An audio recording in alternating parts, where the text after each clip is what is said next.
I am going to be talking to you today about a novel form of communication called science slams, which my center, the Materials Research Science and Engineering Center, but you can just call us MERSEC, because that's kind of a mouthful, is looking to bring to the UNL campus within the next year. So I'm going to tell you a little bit of the history behind this emerging phenomenon of science slams. And then I'm going to talk to you about some of the key characteristics of science slams. And then finally, I'll tell you why I think that science slams are a really important innovation in science communication, and what I think some of the lessons are that we can generalize from science slams and apply to other forms of science communication as well, and apply more generally by thinking of science communication as a form of performance art, perhaps. But first, I want to take a moment to tell you what I think the most important part of my title is, which is this, the exclamation point. So exclamation points get a bad rap in academic correspondence and probably professional correspondence more generally. So they're shunned and reviled and eschewed as the province of 12-year-old girls texting about Taylor Swift concerts. And certainly they are not a punctuation mark befitting a serious scholar. So raise your hand if you've ever had an experience like the following. I have. So you're sitting down to compose an email to a colleague, and you type something like, "Thanks so much, exclamation point. I'm really excited to hear more about your work, exclamation point." Racked by doubt and self-loathing, delete, delete, delete, delete, delete, delete, delete. Thank you, period. I look forward to talking more with you soon, period. Because a period is a respectable kind of exclamation point, or is a respectable punctuation mark. So I'm dwelling on this point because I think that academic culture, and probably professional culture more generally, encourages and to some extent requires us to adopt this persona and attitude of detached reserve, indifference, maybe even disinterest. And needless to say, that persona doesn't translate very well into outreach efforts. And so to the extent that we internalize that and have that habit of communicating in that way, we're going to be hampered in our efforts to communicate science to more diverse audiences. So I'll come back to that later, but keep that in mind. I'm going to be asking you to get in touch with your inner exclamation point as we go through this talk. Okay, so the Science Slams movement, and it really has become a movement of sorts, is modeled on the poetry slam format, which you probably have heard of before. And the premise, like a poetry slam, is that participants, slammers, have a short period of time to present their work to an audience, and then the winner of the slam is decided by the audience. The first Science Slam was held in Darmstadt, Germany in 2006, and then since then, they've become annual events in a number of German cities and across Europe as well. So this really is still a German phenomenon, though. Unfortunately, my department is overrun with Germans, so that's how I came to know about this. But if you go to YouTube and you search science slams, what you'll find is the vast majority of what comes up is in German. There is a YouTube channel, Science Slams English, which has English language slams videos that are entirely out of the UK, I believe. And not only are there fewer of those, but if you look at the number of views that they've gotten, the English language science slams are on the order of 500 views, while the German language ones tend to be between 50,000 and 500,000 views. So this has really taken off in Germany. And these are some sample bits of artwork from science slams held in various German cities. And then we've got one from a Russian city right there at the end with Einstein and Stephen Hawking in a pot. So I mentioned that all of the English language science slams on YouTube are out of the UK, and this really is something that is just beginning to come to the attention of people in the United States. I only came across one American university where science slams have been held, and that was George Mason University. So there may have been others, but if so, they were sufficiently not well publicized that a pretty thorough Google search would not turn them up. So UNL is looking to become the second in this list by holding a science slam in Lincoln within the next year. So that's pretty exciting. The name is intentionally not protected, so anyone can organize their own slam. Largely, this has been in the context of universities that this has happened, but it could be in public school, it could be a community event, it could be conceived differently. You could take this format, you could adapt it to various audiences. So what is a science slam? Well, I'm going to show you a couple of short clips, and you'll have to bear with me because these videos were unembeddable, so I'm going to have to go to YouTube and set them up. Of course, all the good ones were in German, but I decided to try to find some English highlights for you. So this first one is Holly Kirk from Oxford, and she is a biologist who is studying the foraging behavior of the Manx shearwater. And so you'll get an idea how she is using an activity involving the audience to illustrate the cost, benefit, investment, payoff problem when it comes to Right, we're going to stand in this corner, and we're going to pretend that this is your table or your house, and you've just come back from work and you've had a really hard day. Now, get down on your knees. Come on the knees. All right. Now, David, you're going to go for the beers that are scattered close to you, because obviously he doesn't have as far to go. And Adam, you're going to go for the beers over there. Now, I want you to try and count the number of knee steps you take to get to the beer. And I'm writing my thesis. Beer is food. Anyway, and yeah, we'll see how you guys do. And the idea is, how can I pick up as many beers in the least number of, steps, or the shortest amount of time?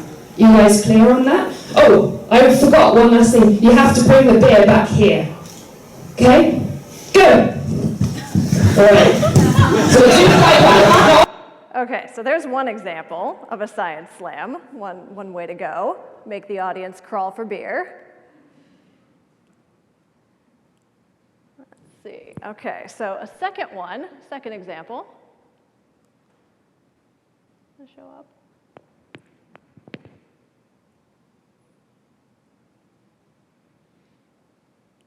Let's see. Oh, Matt, what have I done? Yeah, I did it. Yep. So when he does it, it works. Okay, here's the second example. This one's from Cambridge, and this is Sam Gregson, a particle physicist. I got to tell you, this one's a little R-rated. And he is doing a stand-up comedy routine about his work in particle physics.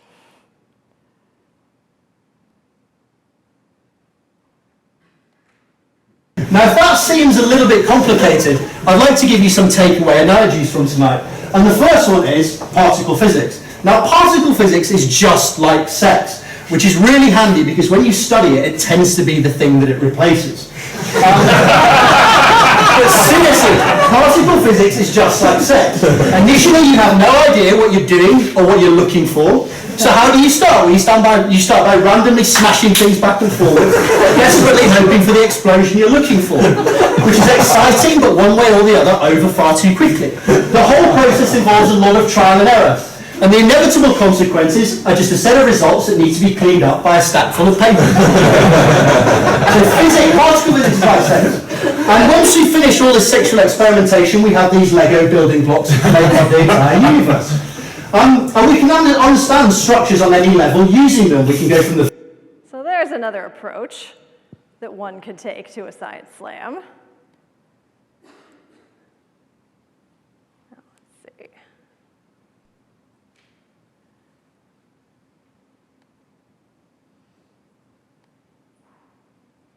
Oh, there we go. Okay, just had to be patient. Okay, so some key characteristics of science slams, some of which you may have noticed. Oh, he's flashing the signs at me already. Okay.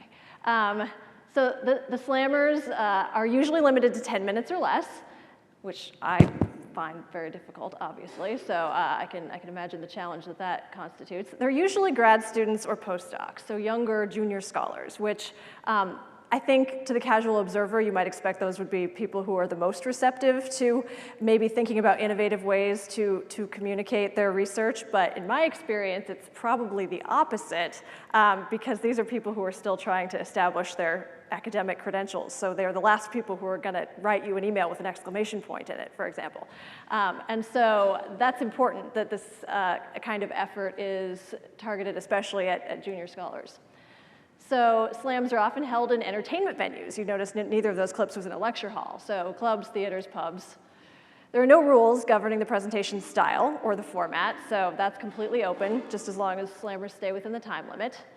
And winners are decided by the audience. So that could be just by applause, as they do in poetry slams. Another variant of the science slam that I really like involves the audience being divided into tables or small groups, like you all are now. And you at your table would have a single scorecard. So after each slam, you would have to talk and decide what score you were going to award that slammer, which I really like because it gets the audience even more involved in interacting with each other as well as with the scientists who are communicating with them. And winners also receive a monetary prize, usually, which I think is not insignificant because oftentimes this business of communicating science to a broader audience is kind of a should, is something that people feel like they should do for other, like writing a thank you note or eating kale.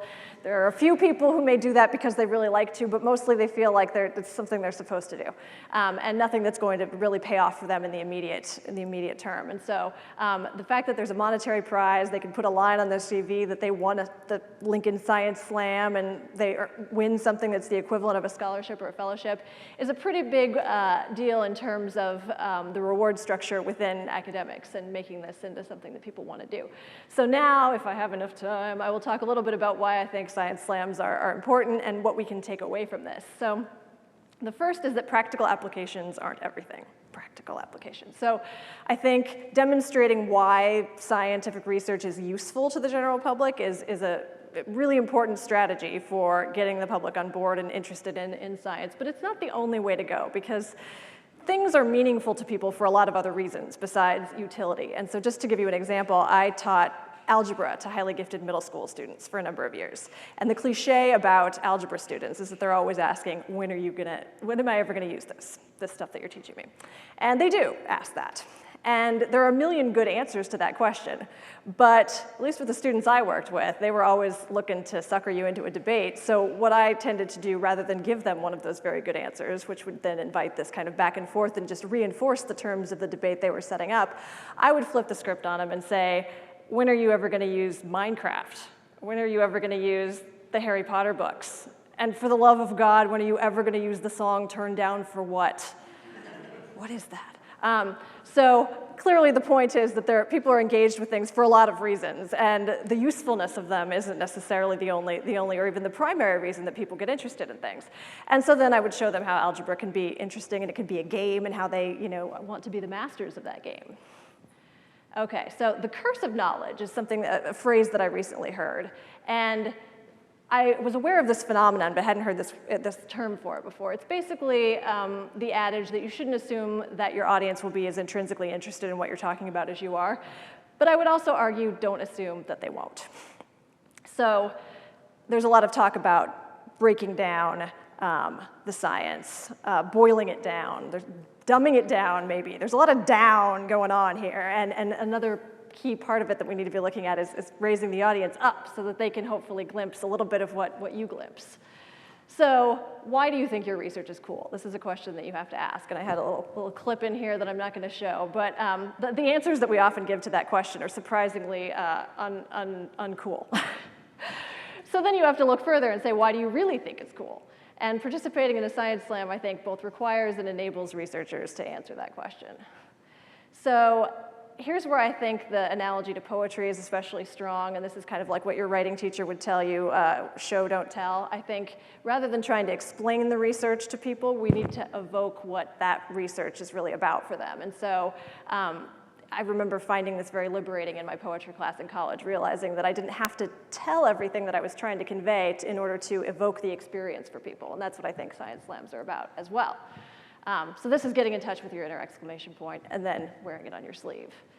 And then finally, there are a lot of different ways that people could take these principles and put them into practice. But what I think is good about science slams is that it's a coherent and yet flexible framework that can be incorporated into an academic culture that too often limits us to using periods.